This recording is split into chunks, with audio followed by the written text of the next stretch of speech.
Today I'll be working on a 2008 Chevy Suburban.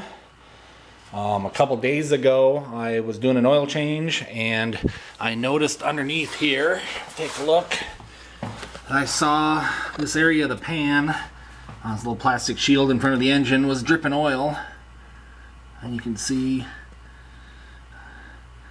oil is red, not engine oil, probably transmission. Take a look back up above.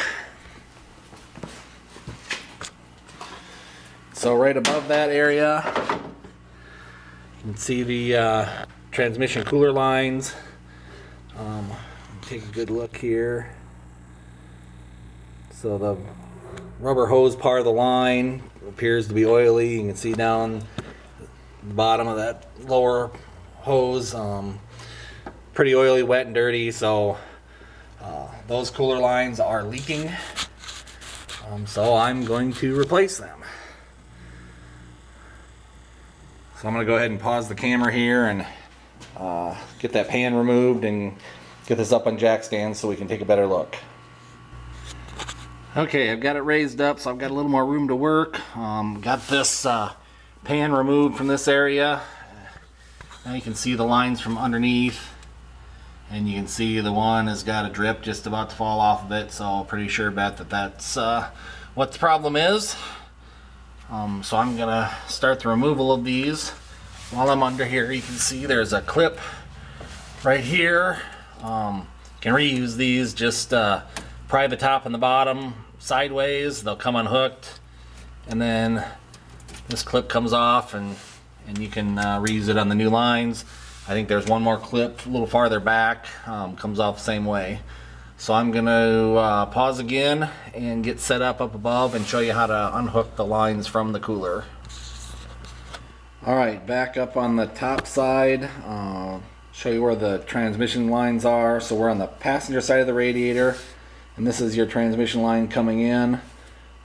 There's another line straight below it all the way at the bottom of the radiator. And then they go back and go into the side of the transmission, which I'll show you a little later. They all connect the same way. So you start by removing this cap just by popping it back, and then underneath here there's a spring that's a clip that goes around the tube that's plugged in there, and that's what holds it in. I've seen several videos where people are using screwdrivers and picks to try and get those clips out.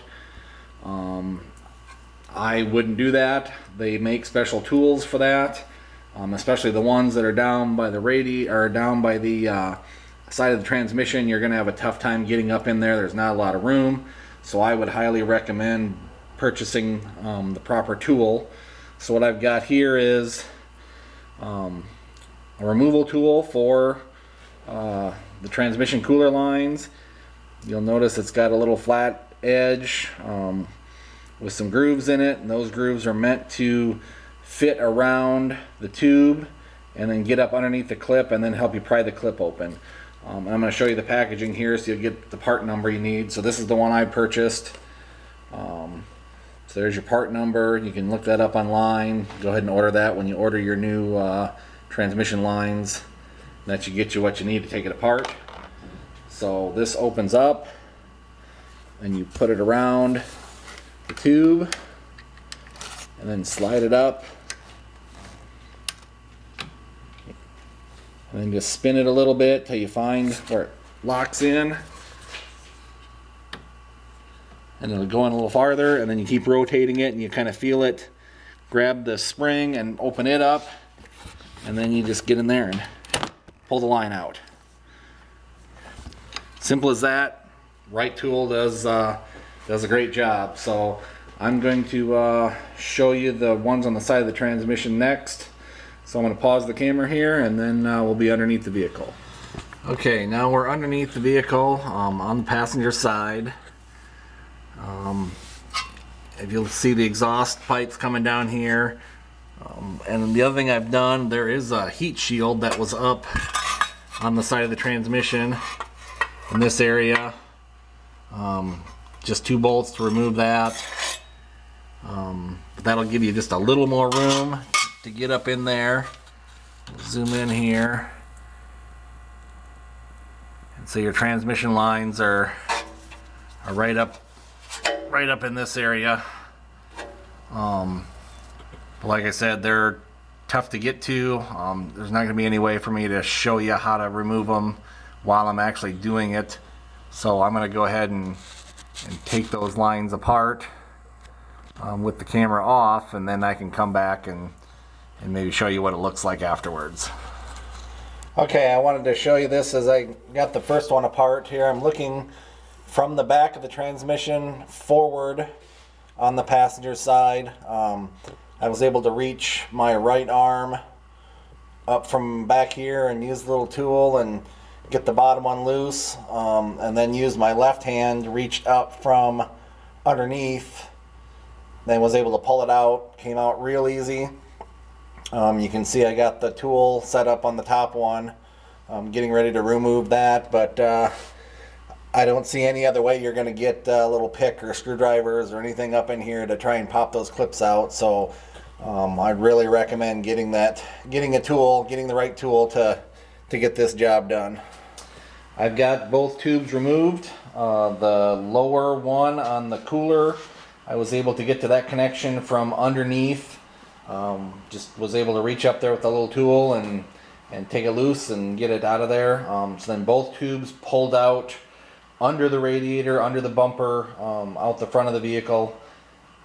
The one that goes to the upper part of the cooler was probably the most difficult to get out. I think it's got a steeper bend and a longer reach to it. So I took that one out second, and I'm going to put the new one in first.